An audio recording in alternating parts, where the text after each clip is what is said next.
Hey, this is Tommy John, and you're listening to the Sports Circus.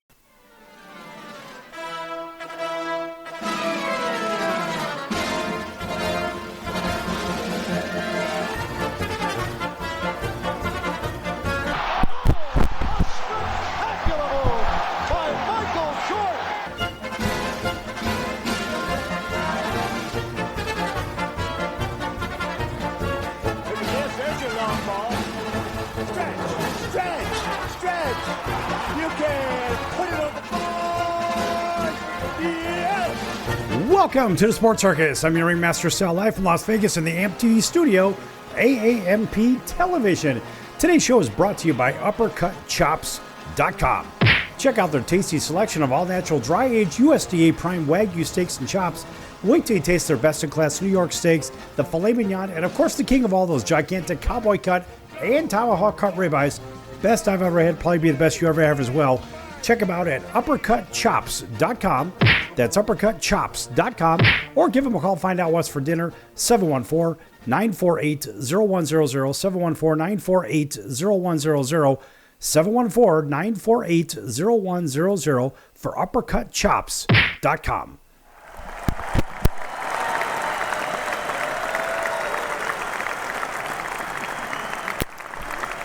All right, welcome in everybody listening in on our CBS, NBC, and Fox Sports affiliates and independents from coast to coast. And everybody else watching on Comcast, Spectrum, Frontier, Oceanic, Time Warner, Spectrum, and WOW Cable Television affiliates in select markets, and Hotel TV in all Nielsen-rated markets, plus everybody streaming on Chicago food favorites as well. Thanks for joining us, even on the Mars rover, including you guys too. All right. You know, thinking about baseball and thinking about the foreign players in the game. And of course, the biggest thing right now is Shohei Ohtani.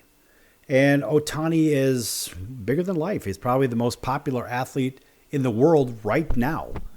And it's obvious because of what he's done and so forth and the hype that's around him. But you wonder, like, well, how long ago did the allure with the Japanese player really come to be a part of Major League Baseball and history and so forth? I had a little stint in Japan myself as a ball player, and I know that there were limitations on the American players over there, but it all really kind of turned around way back about 30 years ago. So, and you look back at a guy like Hideo Nomo, and basically it's Nomo, how he, an agent and a lawyer, basically changed the landscape of baseball for the unforeseeable future. I mean, you never know. How long will this last? Who knows? These days, Don Nomura, the man who changed baseball forever, lives in Hawaii. So the isolated chain, of course, in the Middle Pacific is a fitting poetic place for the 67-year-old silver-haired player agent to call home. And Honolulu sits approximately halfway between where? Japan and the U.S., of course, the two nations that we're talking about right now. And of course, boy, there's a lot of history here, folks. It's amazing. I mean, these days, Japanese players they just seem to be at the top of the draft list, top of the attractiveness for baseball card collectors. And, you know, just because of a couple of good players from Japan really turned things around. Nomo was sort of the tip of the iceberg in there. And then you had guys like Hideki Matsui, and there's some other guys. And when Ichiro came across, but you can call him Ichiro, when Ichiro came across, he really brought a different aspect of hitting to Major League Baseball from the Japanese perspective. And he looked like the typical Japanese hitter, meaning not necessarily a power hitter, but a guy that would hit singles and doubles. Although Ichiro was a power hitter when he came into Major League Baseball. But for the sake of getting on base and setting the table for his teammates, he moved into a leadoff spot and occupied that for essentially most of his career. And a first ballot Hall of Famer, and he absolutely deserved it. But the crazy thing is when you look at guys like Ohtani as being a leadoff hitter, you scratch your head and you say, he's a power hitter. He drives runs in. And yes, he can steal bases. So that whole 50-50 club thing, yeah, I get it. Is he the best case scenario for a leadoff hitter? And the best leadoff hitter I've ever seen was Ricky Henderson. But you look at Ricky Henderson, and if you take a young Ricky Henderson and put him in today's game as a leadoff spot equal to Ohtani, and you would say these are two guys that can, A, hit the ball out of the park, B, they can hit doubles, triples, inside the park home runs, they can steal bases. But the one thing that Ricky didn't have was bigger bases like Ohtani's got. And so is the stolen base situation in today's time a little bit overinflated? Maybe so. But then you look at guys like Ellie De La Cruz, and we're going to get to the Latin players in a little bit later in the show. And Ellie, it didn't matter how big or small the bases are, Ellie's still going to steal 70 bases, 100 bases. I think he's going to steal 100 bases at some point in his career. But when you look at what these guys can do, you say, well, the game has changed, but let's go back to this whole Nomo thing. Because, I mean, first of all, we're going to give Nomo a nice big round of applause because he really did change certain aspects of the game.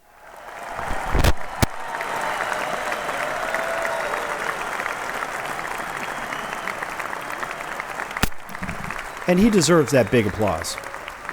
But go back to what the Dodgers are doing, and you think back with Nomo back in the day, you say, look, well, baseball has been Japan's unofficial national sport for more than a century, and the gigantic popularity, of course, of Major League Baseball is relatively recent in this country, the grand scheme of things. Look, although Japan established its own pro circuit, the Nippon Baseball, or Nippon, actually it's called the Nippon Professional Baseball League. So Nippon being the word for Japan in Japanese. And that was way back in the 1930s. Until about the mid-1990s, only one Japanese-born player had ever crossed the Pacific to appear in a Major League Baseball game. And it wasn't really a lack of talent, but rather a traditional culture deeply rooted in obedience and respect that prevented Japanese players from making the leap. So for decades, the idea of crossing over the big pond, we'll say the big pond because the other pond being the Atlantic, they always refer to on the East Coast, well, let's go across the pond over to London. Well, this is the bigger pond, I suppose. So crossing over the Pacific to play in Major League Baseball seemed nearly impossible due to the restrictive rules governed by the Nippon Professional Baseball League. Meanwhile, cultural expectations basically stymied any player from challenging the status quo. Now, that all changed about 31 years ago when the agent Nomura that I mentioned earlier, a very gifted pitcher, also named Hideo Nomo, and a pretty fierce attorney named Afterman, kind of came together to take advantage of a contract loophole hidden in plain sight. So their vision was simply passion and hard work eventually sent Nomo to Major League Baseball and stardom, opening the door for generations of Japanese players and initiating an era of globalization for Major League Baseball. And Afterman, being the attorney, he had said, quote, "This sport is not this sport without Don and Hideo." And of course, being Don Nomura.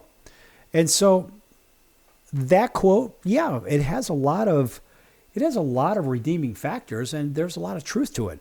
But think about the idea of canceling all dealings and negotiations between Japanese and American baseball. Back in 1964, an NPB club called the Nankai Hawks sent 3 youngsters to the United States as part of a baseball exchange program, and those were Murakami, a pitcher, Tanaka, a third baseman, and Takahashi, a catcher. They all joined the San Francisco Giants A-ball team over in Fresno. And to the surprise of everyone involved, Murakami, a 20-year-old lefty with a live arm, he really did well against the minor league competition. Now, recognizing an opportunity, the Giants promoted him to the big league club that year in September, making him the first Japanese-born player in Major League Baseball history. Upon reaching San Francisco, Murakami continued to dominate, working to a 1.5 ERA across 15 minutes of relief, or 15 innings of relief, that is. After the season, the Giants intended to pay the Hawks a pre-agreed $10,000 cash money upfront fee to keep the players and basically to keep that lefty over there for the long run. But things weren't that simple, and unfortunately, it was kind of a mess. So the Hawks wanted Murakami back, claiming that they retained control of his rights via the NPB reserve clause. Officially, with Major League Baseball and the Giants argued otherwise, though. Eventually, a compromise was reached that allowed Murakami to spend the 1965 season with the Giants before returning back to Japan the following year. Look, it just got big and messy, and the messy contract disagreement around Murakami basically ended the potential for working relationships between the two leagues, and it caused a little bit of rift between them, too. Now, Major League Baseball Commissioner Ford Frick canceling, quote, all agreements and understandings and all dealings and negotiations between Japanese and American baseball, close quote. That was a really big moment back in the day, and it took 30 years for all that to cool off. When we continue with this discussion, it's pretty interesting, folks. You don't really get a lot of this history, and after we cover some of this, we're going to go ahead and turn our attention to the Caribbean players and Latino players, because there's a lot to be discussed there as well. Back here on the circus in just a few moments, folks. Don't go anywhere.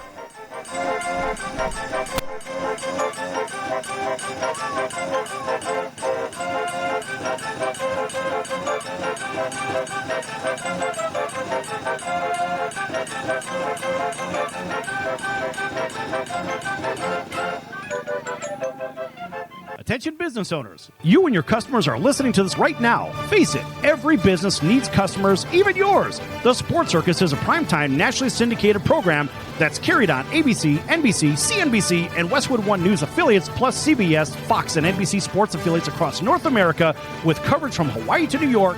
Also, the Sports Circus is available to the 180 million subscribers on iHeartRadio, and the Sports Circus gets about 4 million website visitors per month, which could click through your website and bring sales. The Sports Circus provides great content featuring celebrity guests from sports and entertainment to our audience every weekday, which your company could greatly benefit from by increasing your visibility, foot traffic, eyeballs to your website, and calls from potential customers. Call us right now at 714-948-0100. Again, 714-948-0100. Or email us at info@thesportscircus.com. That's info@thesportscircus.com. Drive your sales today by advertising with the Sports Circus. Could you use a little extra money right now? If you'd like to borrow up to $100,000 and get pre-approved in minutes, call the number we'll give you at the end of this commercial. Our lending partners have already loaned millions of dollars to individuals just like you, and we're ready to lend you up to $100,000 if you qualify. Even if your credit is not perfect, you could use the money to pay off high-interest credit cards, for home renovations, or consolidate existing debt. You can get flexible, easy-to-pay terms. The consultation to find out if you qualify is free. To find out if you qualify for our special financing program, call this toll-free number 24 hours a day. 800-335-1376. 800-335-1376. 800-335-1376. That's 800-335-1376. Important terms and conditions apply. Not all applicants will qualify. Loan amount, annual percentage rate, and term will vary depending on creditworthiness. Applying does not guarantee approval. Account approval is subject to verification and confirmation of your credit history and acceptance by a lender. If you choose to apply for a loan through us, a consumer report will be obtained to evaluate your creditworthiness in connection with your application for credit. That's the sound of sizzling, dry-aged USDA Prime Wagyu and Angus steaks from UppercutChops.com. Their best-in-class filet mignons, New York steaks, and the king of all steaks, the tomahawk and cowboy cut ribeyes, are the best in the business. Even their Prime Wagyu burgers will likely be the best you've ever had. Browse the full selection of steaks and chops at UppercutChops.com from the comfort of your home or on your mobile device. UppercutChops.com delivers all-natural, dry-aged USDA Prime Wagyu and Angus steaks and chops directly to your door, without the hassle of going to the grocery store and fight crowds to pick from a small selection of average at best meats with injected steroids, fillers, and coloring added to look good. Find out what's for dinner at UppercutChops.com or call 714-948-0100. 714-948-0100. Again, 714-948-0100. or make your selection directly at UppercutChops.com. I'm your ringmaster Sal of the Sports Circus, a primetime nationally syndicated television, radio, sports, and entertainment show. The Sports Circus covers topics others are too scared to talk about. There's no other primetime show like it out here that'll punch you in the face and you'll beg for more. Join me, Hall of Famers, world champions, and all-star celebrity guests for chaos and controversy here on Libsyn and all podcast platforms, plus thesportscircus.com. Remember, folks, it's a circus and we prove it every day.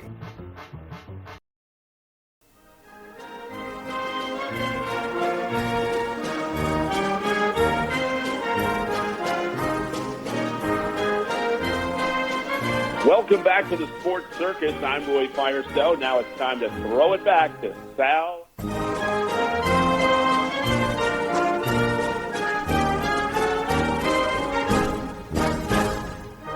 Welcome back to the Sports Circus. I'm your ringmaster, Sal, live from Las Vegas in the AMP TV studio, AAMP Television. This segment brought to you in part by our friends over at the College of Southern Nevada Athletics. Check them out at csncoyotes.com for upcoming games and events. That's csncoyotes.com for the College of Southern Nevada Athletics.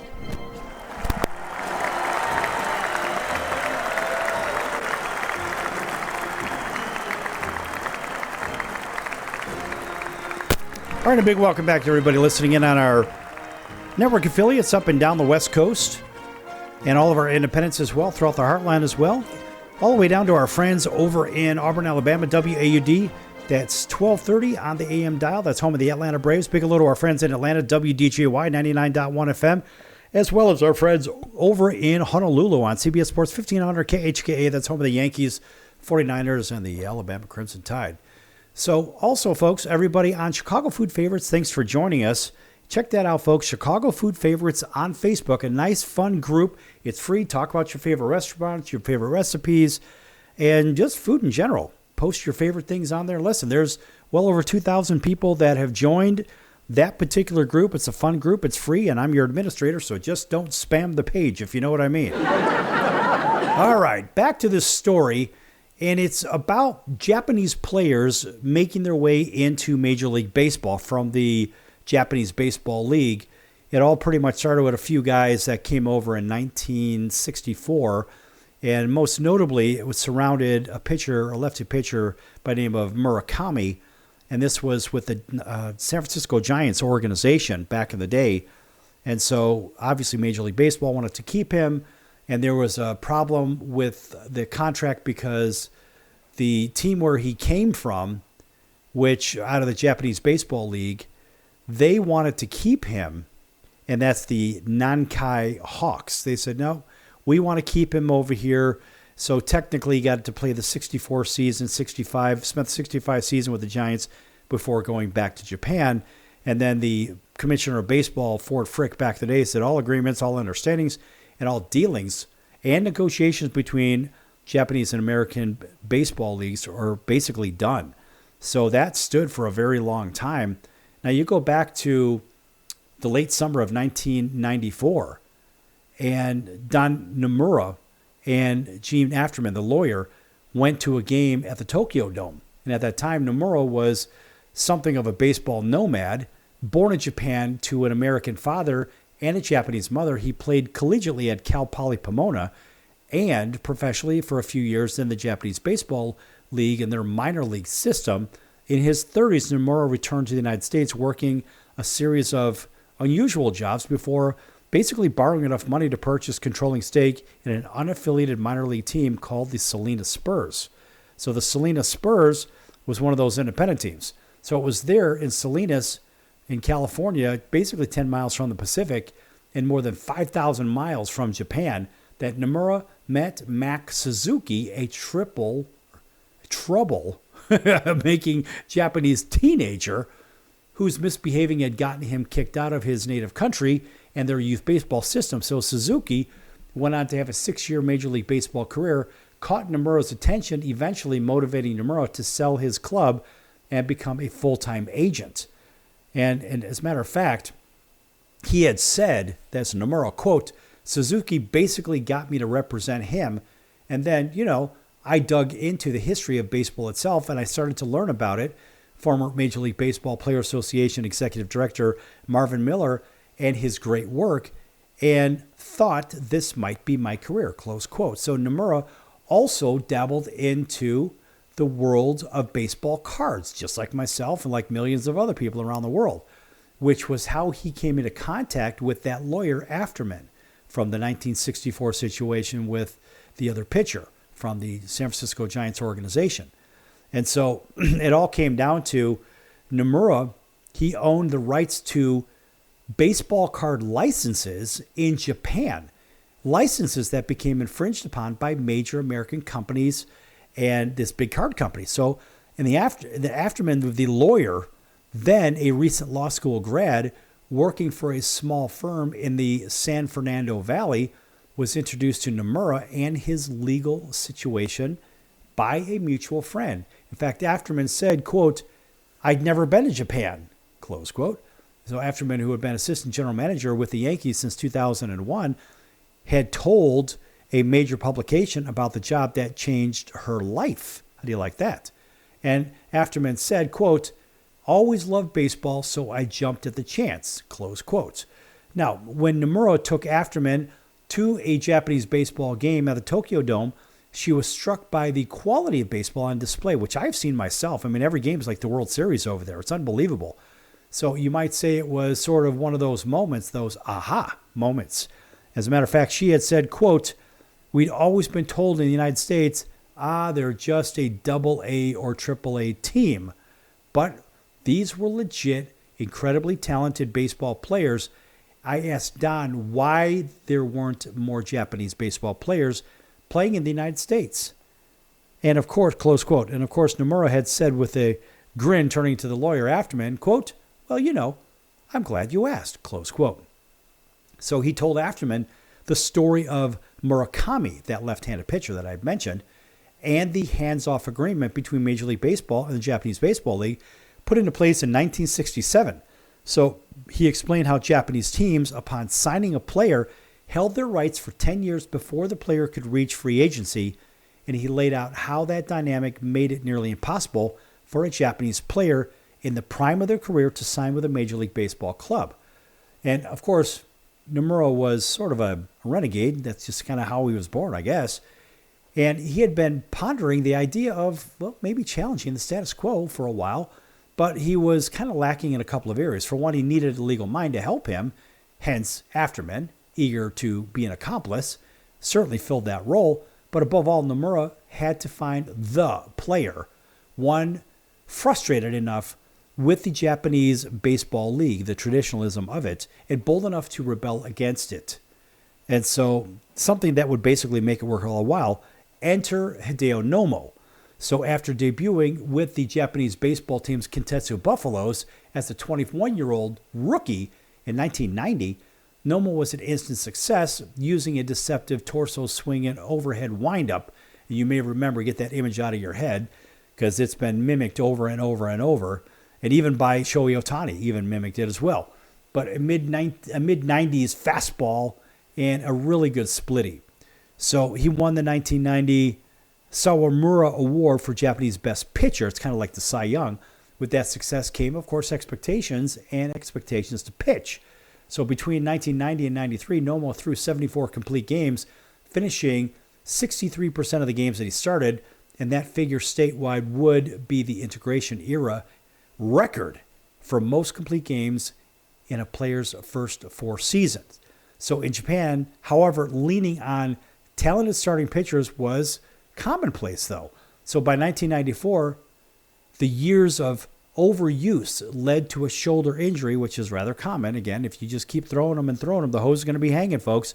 It's going to hurt. Take it from a former pitcher. And so when this guy was basically limited to 114 innings, that the shoulder injury really was getting bad. So more importantly, one of the country's best and most beloved players had grown disenchanted with Japanese baseball, period. So Major League Baseball, that impossible dream, began to become a little bit more clear.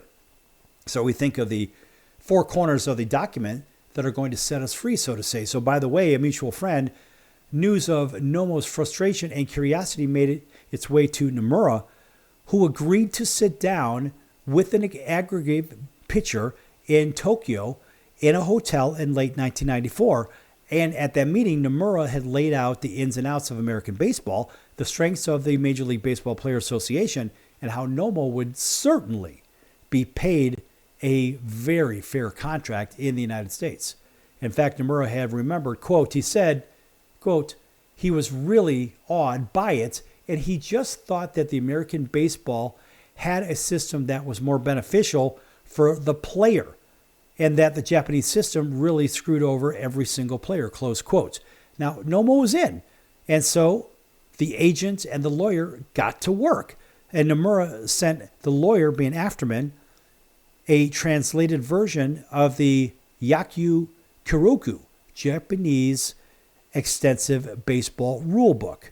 And she pored over it backwards and backwards, looked over loopholes and so forth, and soon thereafter, the intrepid duo uncovered a series of recent letters between Major League Baseball and Japanese baseball leadership, and the correspondence regarding overlooked sections of the rule books would prove to be the break they were really searching for. As a matter of fact, the lawyer, she said, quote, "I always told Don the four corners of the document are going to set us free. We just stick to the four corners of every document. We don't go outside of it. We'd force the Japanese Baseball League to follow their rules, and we force Major League Baseball to follow their rules. And if they follow their rules, it's going to lead us to free agency," close quote. Now that's pretty damn cool, folks. That's very cool. The old Yakyu Kiroku stipulated that a voluntarily retired Japanese player was technically no longer under contract. And did that make such a player eligible to sign with an American team? Absolutely. As a matter of fact, Afterman had said, quote, "Somebody from the U.S. Commissioner's Office had reached out to the Japanese Commissioner's Office and asked for clarification. The letter came back from the Japanese Commissioner, which said, yes, if you are a voluntarily retired player from the Japanese Baseball League, you are free to contact and contract with a U.S. club," close quote. We're going to pick it up there on the other side of the break, folks. Make sure you come right back here on the Sports Circus, back here in a few minutes. Don't go anywhere.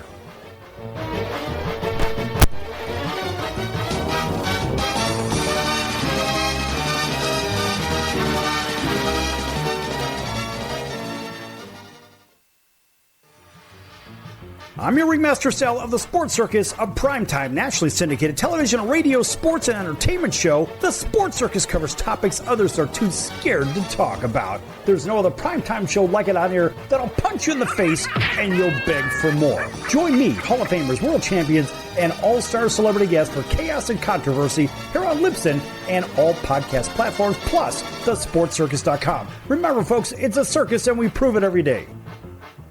Hello, Americans. It's Uncle Sam here. If you owe $10,000 or more in back taxes to the IRS or state, don't worry. I've got important news that may help you negotiate a lower tax bill. In today's economy, the IRS has released a variety of new rules and is offering more flexible terms to help Americans looking to settle their IRS debt. If you apply today, we may be able to lift your wage garnishments and release a freeze on your bank assets or business. Our team of tax professionals can resolve your case and stop collection actions against you. Even if you've been audited or haven't filed a return in years, they can help. Call right now and find out if you qualify to settle your IRS debt for far less than what you owe. Pick up your phone right now and call us for a free $500 IRS tax review. Don't wait. Here's the number. Call right now. 800-950-2049. 800-950-2049. 800-950-2049. For the last time, that's 800-950-2049. Do a search on how to get out of credit card debt, and you'll find everything from crazy promises to ways you can try to do it yourself. Many of those ideas just don't work, and they leave you broker than you were. Here's some advice. Call our debt helpline. In a quick and free 5-minute conversation, our experts will listen to you and learn about how much credit card debt you have, what your goals are, and then show you the right solution to help you get out of credit card debt with one new simple, affordable payment. The credit card companies make available special programs to help if you're struggling. All it takes for you to finally get out of credit card debt is one quick, free phone call. So please call right now. 800-948-6817. 800-948-6817. 800-948-6817. That's 800-948-6817. Paid for by the Debt Helpline.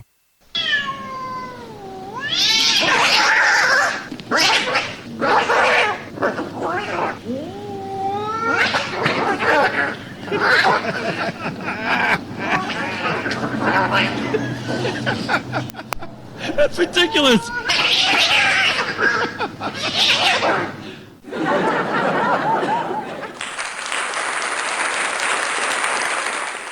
Quiet, numbskulls, I'm broadcasting. Hey everyone, this is Darrell Evans of the 1984 World Champion Detroit Tigers. My favorite show to be on is the Sports Circus with Big Sal.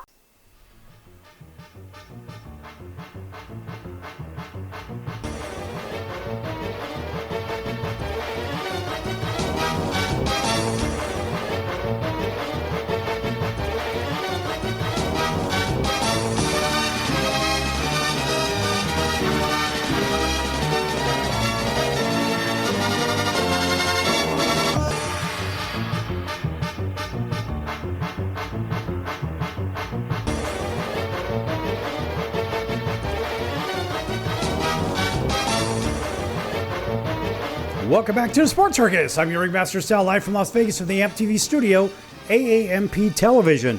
Folks, make sure to check out thesportscircus.com for upcoming guests, our prior guests, recorded shows, and of course they can be found on all streaming platforms such as Apple, Amazon, Audible, Spotify, Pandora, iHeartRadio, YouTube, Stitcher, Deezer. We're on all of those, folks, plus a whole lot more.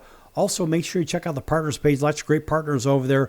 One of those is Al's Number One Italian Beef at 1079 West Taylor Street in Chicago's Little Italy. That's Al's Number One Italian Beef, 1079 West Taylor Street in Chicago's Little Italy. And if you can't get over there for some great food, check them out online at alsbeef.com. Learn about the Italian beef sandwich. It's one of the greatest sandwiches in the world. I say that because I believe that, and a lot of other people do too. If you haven't had it, you're missing out, folks. And in fact, Al's Number One Italian Beef, it's their family that are the creators of this phenomenal sandwich. And tell them the circus sent you. Maybe you'll get some fries out of it. Maybe you won't. Who the hell knows? All right, welcome back to everybody. You know you are TV and radio.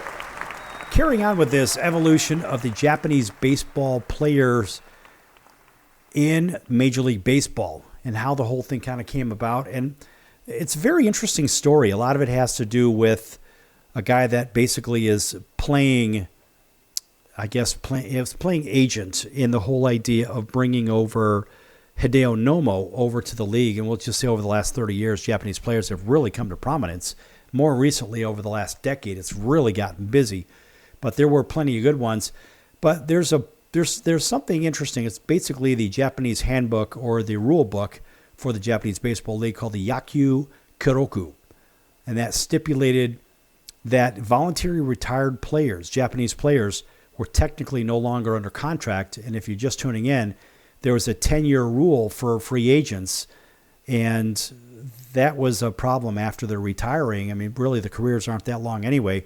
So it basically made the Japanese players almost ineligible to come over to the U.S. and play. However, this document stipulated that the voluntary retired players have the availability to come over and play in Major League Baseball. So Don Nomura is the guy in, and of course Afterman is his attorney, and she is very sharp. So Nomura brought this information over to Hideo Nomo, who was really ready to negotiate the new contract with the Kintetsu Buffaloes, but he just basically said, look, I got a plan here. And so if Nomo and Nomura, by this point, were effectively, he was really Nomo's agent at that point, because his former player being Nomura, and he turned into an agent. He sold his interest in a independent baseball league so he could become an agent. And so he owned a team over in Salinas, California. He sold it so he can go ahead and go through the agent side of it, and then obviously got himself an attorney, which is Afterman. So now that you're caught up here, look, by this point, when Nomo and Nomura came up with a plan, because his former team, being Nomo's team, is the Kintetsu Buffaloes over in Japan, basically Nomo's agent, that would be Nomura, they really were able to convince the Buffaloes to agree to retire Hideo Nomo. And that technically made Nomo a free agent because he essentially is a voluntary retired player, which was in the rule book. And this really changed everything. And Nomo would technically test the free agent market in the United States in Major League Baseball. Of course, that strategy came with a little bit of a problem. Of course, why would the Buffaloes willingly retire their superstar pitcher? Well, let's face it, he had a shoulder issue, first of all. But nonetheless, why would the Japanese Baseball League office, whose stamped approval was needed, do the same? So if either team or league knew that Nomo wanted to leave for the United States, they would do everything possible to stop him. And Nomo and Nomura realized that they needed to coax the Buffaloes into retiring Nomo by frustrating the club enough that its leadership group grew infuriated with him and retired him as an act of punishment. So there's a kind of an interesting loophole. So Nomura's basically his presence as an agent was a strong start to making this thing happen. So as a matter of fact, the lawyer Afterman said, quote, in the 1990s, Japanese players did not have agents. And when I first met with the Kintetsu people, they basically said, we're not dealing with you. And that's what, close quote, that's what they said to Nomura. And in fact, they even said, quote, get out of the room. No agents are allowed in Japanese baseball, period, close quote. So Afterman had said, quote, "We put together this presentation that Hideo, having voluntarily retired from the Kintetsu Buffaloes, he was a free agent and could sign with any club," close quotes. So, and when Nomo requested a multi-year guaranteed contract upwards towards $5 million a year, that's big money back then, well, beyond the norm, of course, in the Japanese Baseball League, the Buffaloes said, "Nah, I don't think so." So a month had passed, neither side had moved, frustration by both sides, and essentially Kintetsu brought the hammer down and said, "We're going to retire you." And Nomo was technically officially retired at that point and essentially banned from the Japanese Baseball League. So at that point, he was free and, legally speaking, able to join a Major League Baseball team. Now, that's pretty clever. So when news of Nomo's retirement reached the Japanese public, people were shocked. And when he announced his intention to play stateside, Nomo and Nomura became public enemy number 1 and number 2. And so front page headlines critiquing them for acting selfishly. Both lost longtime friends and relationships, and Nomura received hate mail to his Tokyo apartment. That was anger and doubt, of course, no question. And Nomura, as a matter of fact, he remembered the criticism by saying, quote, people were saying that, quote, "He's a traitor. Nomura is seeking to make money off Hideo Nomo. Nomura is a bad guy, and you shouldn't trust him. Nomo's going to fail." I mean, it was every day for probably a good solid 7 or 8 months, close quote. That's what Nomura's recollection was. So now you think about the old Nomo mania.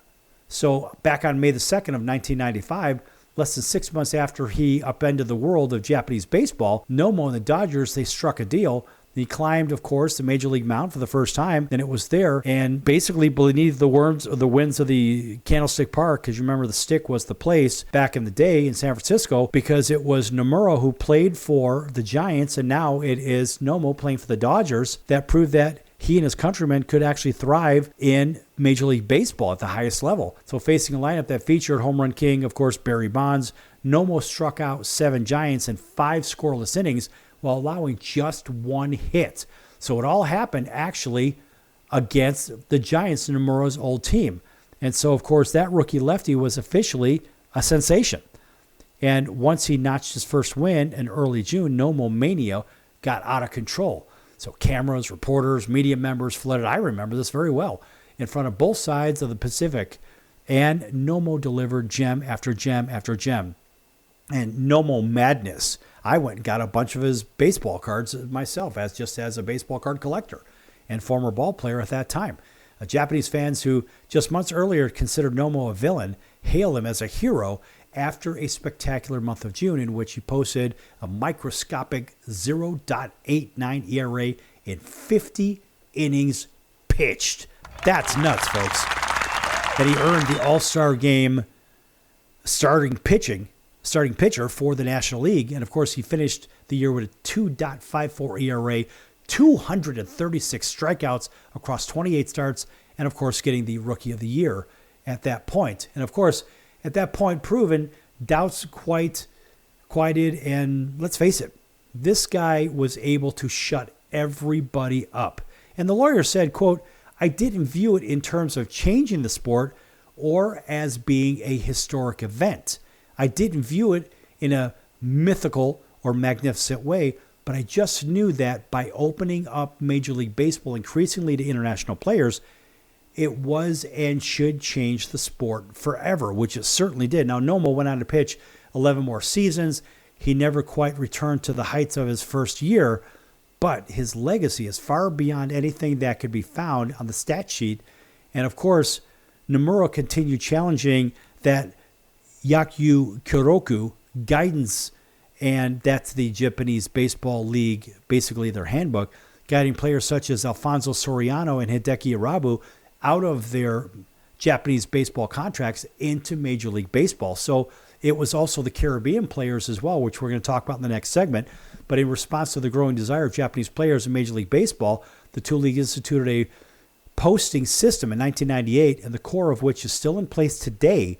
And the posting system standardized the relationship between Major League Baseball and the Japanese League, opening the floodgates for a wave of Japanese players. Now, in total, 79 Japanese players have appeared in Major League Baseball since 1995. And that includes guys like Otani and Sasaki and Daisuke Matsuzaku and Yamamoto and all these other guys that all had the road paved by Hideo Nomo and Don Nomura, the first Japanese player in Major League Baseball. Folks, that's one hell of a story. And I don't think anybody else is going to spend a few segments to talk about this in a live primetime show like I am right here on the Sports Circus. But we want to give you a little aspect of this is how this stuff originated.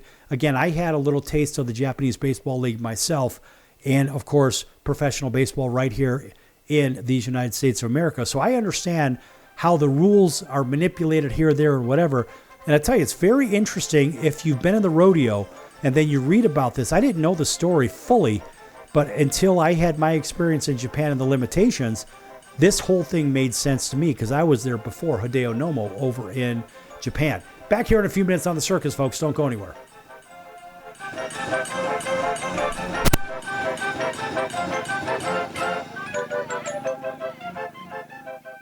Can your IRA stand up to the next financial crisis that our top economists are saying is at our doorsteps? By allocating a percentage of your IRA into physical gold and silver with a tax-free rollover, you can diversify and safeguard your holdings from turbulent markets and economic downturns by putting your IRA back on the gold standard. Find out how to safeguard your assets with a tax-free rollover with a Genesis Gold IRA, the only IRA that can hold physical precious metals. Call now for your free gold and silver report. Protect your IRA today with one simple phone call and learn how to qualify for up to $10,000 in free silver. Call Genesis Gold Group, empowering faith-driven stewardship. 800-932-5517. 800-932-5517. 800-932-5517. That's 800-932-5517.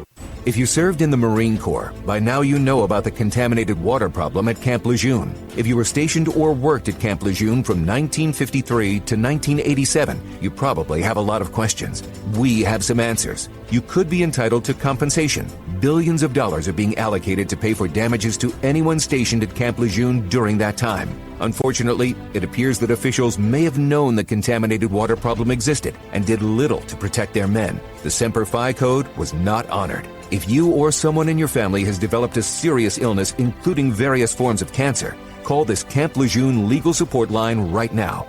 You can't turn back the clock and change what happened, but you can certainly call right now and learn your rights as a Marine. Here's the number. Call 800-335-7196. 800-335-7196. That's 800-335-7196. Do a search on how to get out of credit card debt, and you'll find everything from crazy promises to ways you can try to do it yourself. Many of those ideas just don't work, and they leave you broker than you were. Here's some advice. Call our debt helpline. In a quick and free 5-minute conversation, our experts will listen to you and learn about how much credit card debt you have, what your goals are, and then show you the right solution to help you get out of credit card debt with one new simple, affordable payment. The credit card companies make available special programs to help if you're struggling. All it takes for you to finally get out of credit card debt is one quick, free phone call. So please call right now. 800-948-6817. 800-948-6817. 800-948-6817. That's 800-948-6817. Paid for by the Debt Helpline.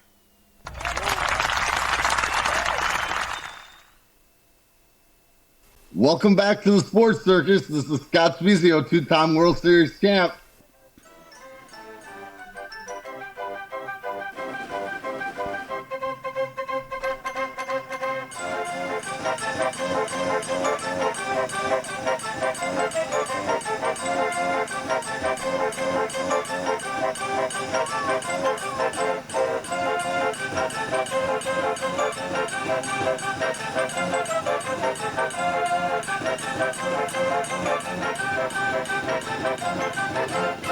Welcome back to the Sports Circus. I'm your ringmaster Sal, live from Las Vegas in the AMP-TV studio, AAMP Television. Folks, make sure you check out thesportscircus.com for our upcoming guests. Our prior guests recorded shows which can be found on all streaming platforms: Apple, Amazon, Audible, Pandora, Spotify, iHeart, YouTube, Stitcher, Deezer. Pick it. It's where we're at, and just pick your favorite one. We're probably there as well, plus a whole bunch of others. Also, make sure you check out the store. Lots of great items at the Sports Circus store. So when you go to thesportscircus.com, there is a tab across the top, and it says Store. Click on it for hats, T-shirts, hoodies, sweatpants, coats, mouse pads and coffee mugs, travel mugs, pillows. There's all kinds of neat stuff on there. A shameless plug, of course, for the Sports Circus. And listen, folks, we got to do that too. We got bills to pay too. All right, so we've been on the air for, almost 2,200 shows. And listen, this is a very long-running show, but there are things that have to happen. So we, like everybody else, we have to pay our bills. So guess what? Contribute to the Sports Circus's cause by picking up some of the merch. Lots of great stuff over there, folks. I've got a whole wardrobe of it myself, and I think you'll like it. All the products are made in these United States of America. All right. Again, welcome back to everybody. So the last few segments, it was a really cool history lesson on Japanese players in Major League Baseball, how that whole thing kind of came about. And Don Nomura was a key component in that grand scheme of things. It goes all the way back to the San Francisco Giants from 1964. And he and a left-handed pitcher. It was very, very interesting. Anyway, folks, looking at the other side, when I say the other side of the Pacific, we'll just go into North America and the Caribbean. I mean, look, Latino players have a very, very rich and influential history in Major League Baseball, which everybody knows, which basically the first Latino professional player being a Cuban-born player named Esteban Bellan in 1870s, back in the 1870s. And today, the Latino players make up nearly 25% of the league's overall talent. I mean, there's some history behind this, too. Now, here's a pretty cool bit here from the University of Arizona. And here's a piece written by La Vida Baseball and by Lori Harwood, College of Social and Behavior Sciences. And this is a nice piece. So it states, and I'm going to go ahead and quote this. This is really good stuff, folks. When Alex Nunez was picking a research topic for his doctoral degree in history, he was inspired by his own family history. Now, Nunez grew up playing baseball, and his grandfather, Tommy Nunez Sr., was the first Mexican-American referee in the National Basketball Association. Now, Nunez said his grandfather often shared how sports impacted him, not only professionally, but also socially and economically. So Nunez decided to examine the relationship between racial identity and sports in the United States, particularly among Mexican Americans.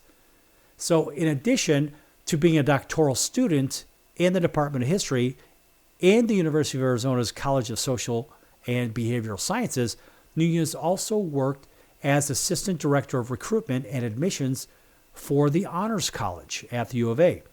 So he also is a virtual fellow with the Smithsonian's Latino Museum Studies program and helps with the National Public Museum of American History exhibits Play Ball in the Barrio and in the Big Leagues. That's the name of it.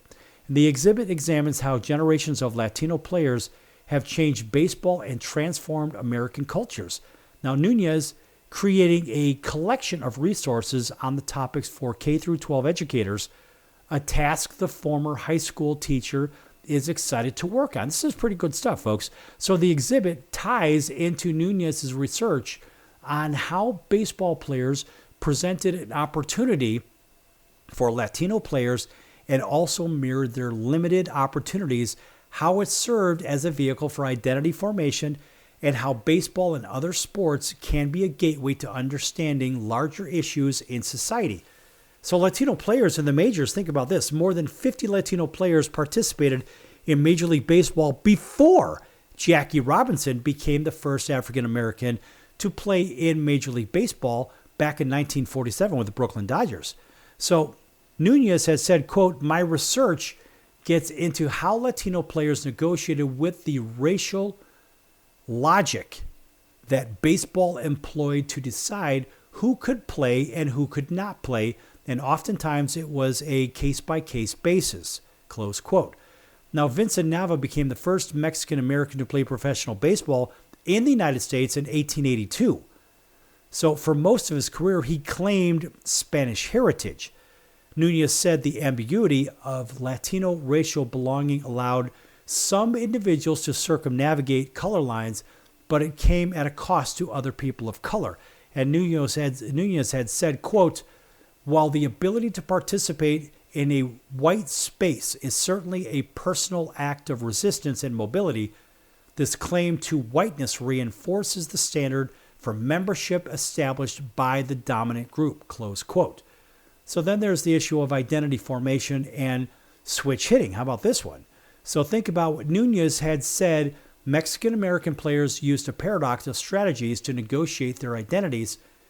On one hand, Nunez said baseball provided an opportunity for them to form networks and cultural connections with other Latino players. On the other hand, the players' success at pursuing whiteness, in quotes that is, required a shift away from their traditional Mexican identity, says Nunez. Quote, like a switch hitter in baseball, who is able to successfully hit from both the left and right sides of the plate, these two social strategies were both oppositional and complementary and contributed to the creation of a new race and class-based identity as Mexican Americans, close quote. And the baseball field became an interesting laboratory of information, according to Nunez. In fact, he had said, quote, there's a common saying, ni de aquí ni de allá, neither here nor there. A lot of Mexican Americans felt in the middle. They weren't fully Mexican anymore, being in the United States, but also they were not accepted as fully Americans. It was immediate spaces like the baseball field where they were able to hybridize those two feelings and create a sense of pride of being Mexican American, close quote. So then we have the labor relations issues with baseball. Nunez said one of the biggest surprises for him when researching baseball was how pivotal the sport was in labor relations in the beginning and the middle of the 20th century, at least for Mexican American communities. Many newly arrived Mexicans were relegated to manual labor jobs. In the U.S., oftentimes, baseball was introduced to workers as an incentive way to implement some kind of control.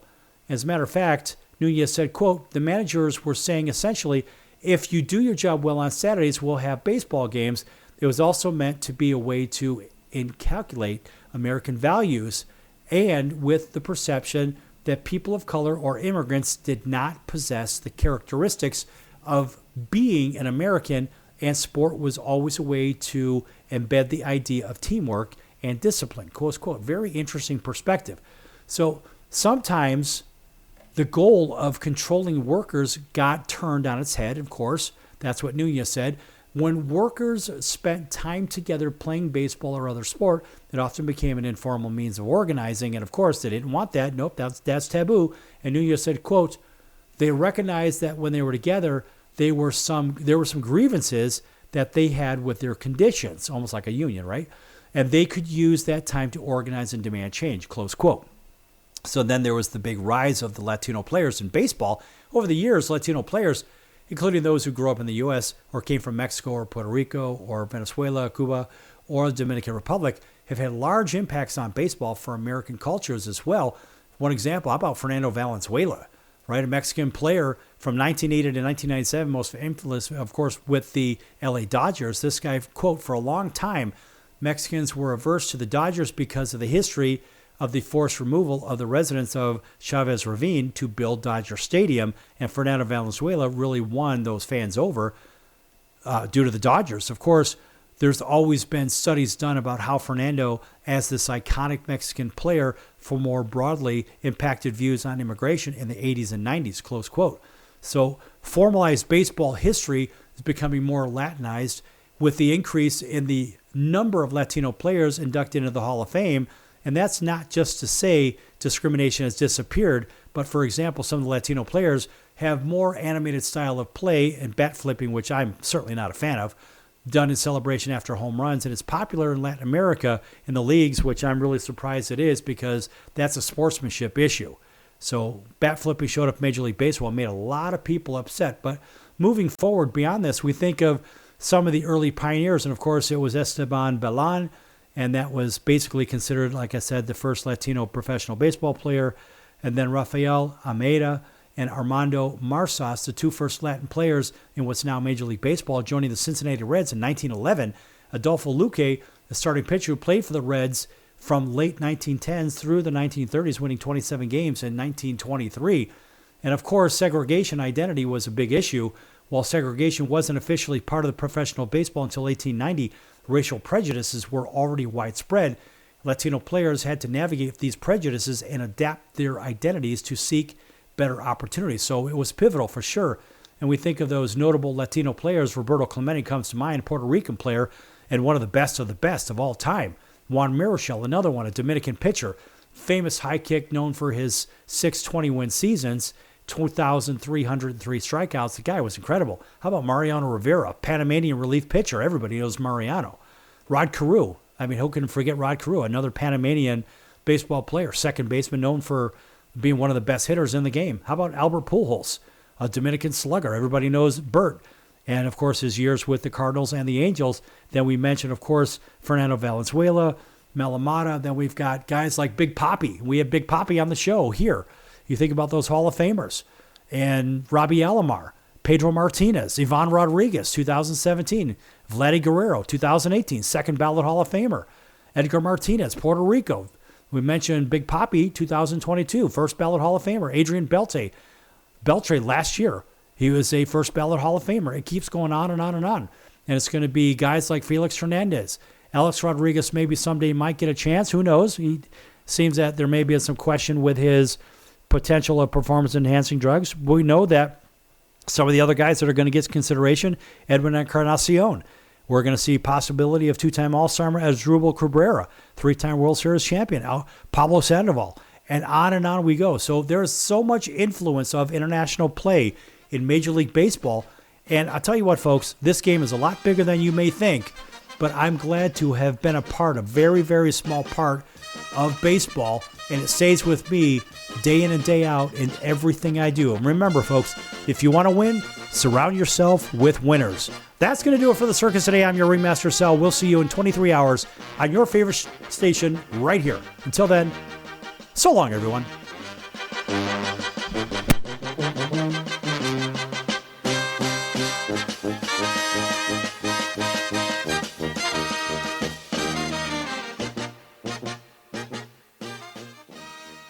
Can your IRA stand up to the next financial crisis that our top economists are saying is at our doorsteps? By allocating a percentage of your IRA into physical gold and silver with a tax-free rollover, you can diversify and safeguard your holdings from turbulent markets and economic downturns by putting your IRA back on the gold standard. Find out how to safeguard your assets with a tax-free rollover with a Genesis Gold IRA, the only IRA that can hold physical precious metals. Call now for your free gold and silver report. Protect your IRA today with one simple phone call and learn how to qualify for up to $10,000 in free silver. Call Genesis Gold Group, empowering faith-driven stewardship. 800-932-5517. 800-932-5517. 800-932-5517. That's 800-932-5517.